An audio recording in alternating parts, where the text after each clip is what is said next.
What's up, guys? It's Layla here, and today I decided I just need to film this video because I did not have the video ready for today, and I need to upload it today, and it's my debt and spending video anyway.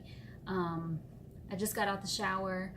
I went to the gym, so I still have some water and some sweat in my hair and no makeup on, so whatever, we're just gonna do this because it's about debt and spending, and that's just life right now. So this is what I look like. I don't need to put on a face or anything.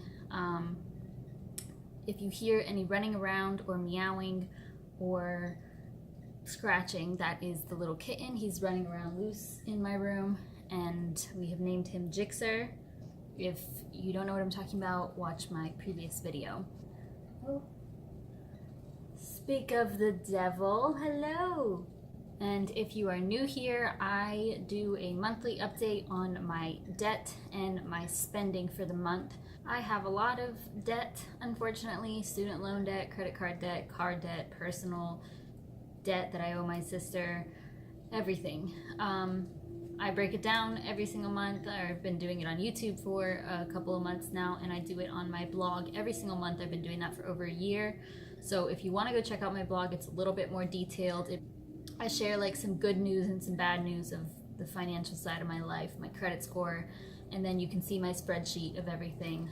I'll put my August update in the description box down below, so please go check that out on my blog. The reason I like to share it is because I feel that it may help other people, and it actually kind of helps to keep me motivated, and when I watch other people make these videos, it motivates me, and it just, you know, gets me inspired, so that is why I make them. So we're gonna just jump right into the numbers as usual. As of September 1st, my total debt is $79,858.98. So we are under $80,000 now, which is awesome. And yeah, the bulk of that is still my student loans, of course. The next big chunk is my car. I'm about $5,000 to $6,000 or so away from paying off my credit card debt. I will have that paid off by December, and then after that I will be tackling my student loans, which you guys know I am looking forward to that day.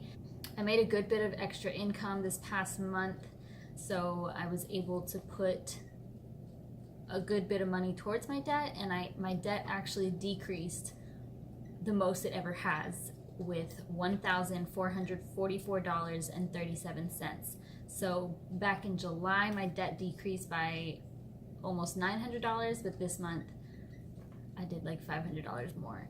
So for September, so we'll get to September next month, but I'm very proud that I was able to pay off that much. That's a lot, and I'm glad to see that the numbers are going down. We're under 80,000 now, which is awesome. One thing I did want to mention, because I was digging more into my student loans, and if you follow me on Instagram, you would have seen my little rant on this, and I've talked about college before, but I'm telling you, if you can go to college without student loans, please do that. And if you do not know what you want to do with your life, hold off on college and save up as much as you can. And you are not a failure if you do not go to college, or if you don't start right at 18. It's not really worth it. $48,000, and what happened was I was like digging through why the numbers are not going down. And I know it's the interest, but I didn't realize that the interest was accruing every single day. So I've looked at those figures before that they post on there, but I didn't really it didn't click in my head. So what's happening is, so with the credit card, you have, you know, $2,000, for example, that you owe, and then you pay off whatever amount. You know, let's say you pay $200 a month, so it goes down to $1,800, and then after the statement date comes, you get charged interest of whatever percentage, and it goes up a little bit, like $20, $30, and that's just a one-time thing. So your interest is charged on that total. What's happening with student loans is the interest is accruing every single day. So the interest that I get on $48,000 goes up by about, $5 in the day, a little bit more than that. And then $48,005 gets interest on top of that. So there's even more. It's interest accruing on top of interest. So it's literally just a scam and like a hole that is almost impossible to dig yourself out of. Like if I were to just pay the minimum payments of, like, say if I couldn't pay more than $300 a month towards my student loans, I would be paying this back for like a good 20-25 years. And it's just ridiculous. So that is just something to be aware of, and I didn't even realize that it was that bad. So as of right now, and it does fluctuate, my student loans gain about $171 of interest per month, probably more. So that was just an estimate that Navient provided. So basically about half my payment doesn't even matter every single month, unfortunately. So that's my spiel on that. Consider your options, and just college is not really worth it, to be honest, but to each their own. I have warned you though. Okay, now for spending. Now, as usual, I break this down into several categories. The first one, I always share what I put into my savings.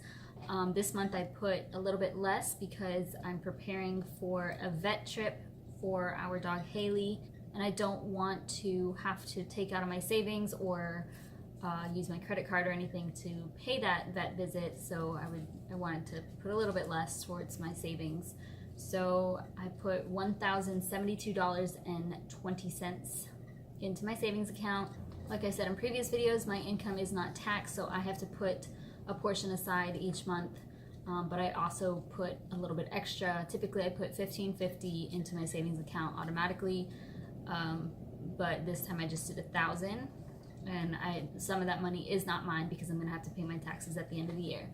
The remaining $72, most of that was Acorns, the app Acorns, which I mentioned last month. I think I have like $220 in there as of now from mostly roundups. I also put about $5 extra a week into my Acorns account, and it takes that out automatically. So as usual, we're not going to count my savings as spending. That is just going to be my savings. Rent/utilities, $700, $600 for house, electricity, phone bill, even all that stuff. $100 is for the debt that I owe my sister. I just tack it on there. For food, I spent $295.24, which is actually about $25 cheaper than last month. It was my goal to go down on food spending. However, I had a budget in mind of about $250, but I obviously went over about $45. But this is because we went out to eat, me and Sebastian, to this like fairly expensive vegan restaurant. It ended up being $52 for the both of us. If I did not go there, then it would be under $250 for the groceries, but it's okay. Gas, I paid $160.22, which was a lot higher. That's because I think I went 4 or 5 times to get gas in August because I was driving a little bit extra. I tried out some free F45 classes in Buckhead or in Atlanta, and I work in Atlanta, but it's a little bit of a drive to where I was going to work out, and then also just more traffic in general, so use more gas. So I had to go in extra time. Health, I paid $55. So this is just my vitamins, the Ritual vitamins that I take, and then my gym membership, which is $25.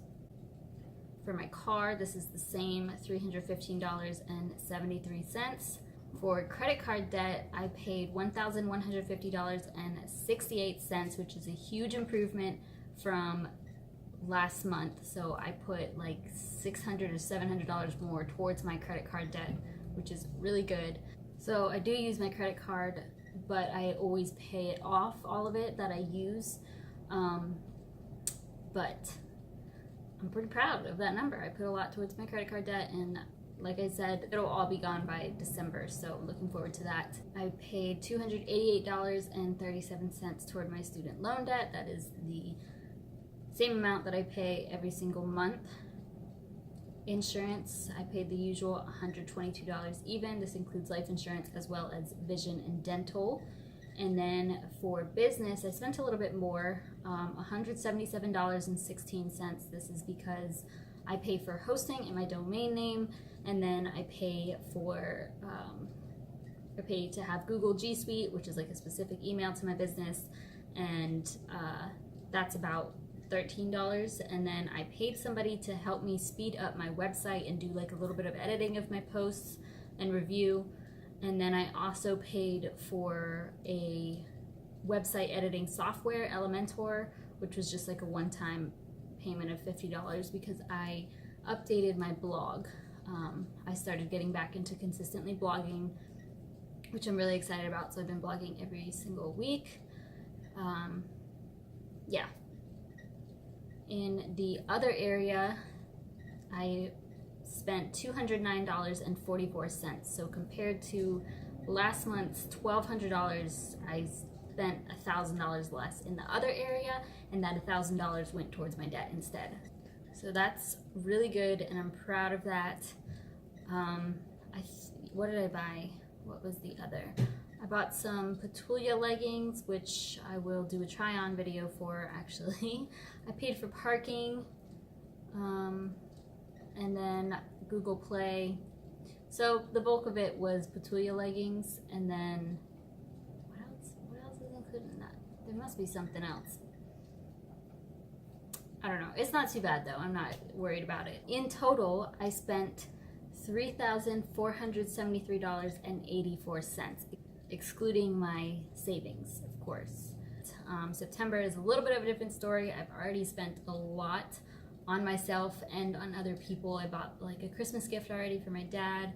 Sebastian's birthday was yesterday, so I got him some gifts.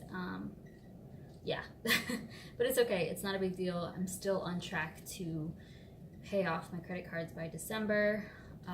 We also found this little kitten, so I've been spending a little bit more money on, buying him food and cat litter, things of that sort.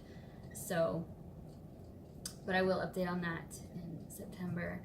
I have kind of not been watching Dave Ramsey as much. I think I memorize everything that he preaches by now because I watched hours and hours, or I just listened to it. I listened to hours and hours of everything that he talks about. So I'm pretty up to date on that.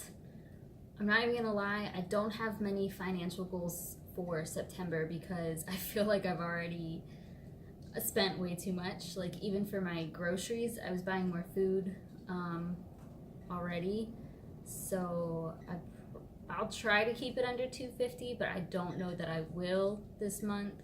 And then my spending is gonna be a few hundred because I've already spent a few hundred, I think, at least a couple hundred.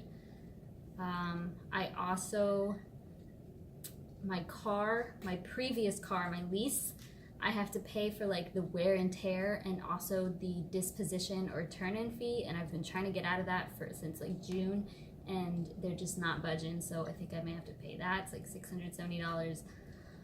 So yeah, and then the vet, all that stuff. So I'm not worried about it.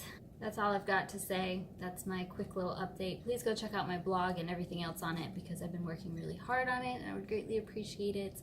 And don't forget to like this video and subscribe and follow me on Instagram at Living Like Layla. And I will see you guys next week.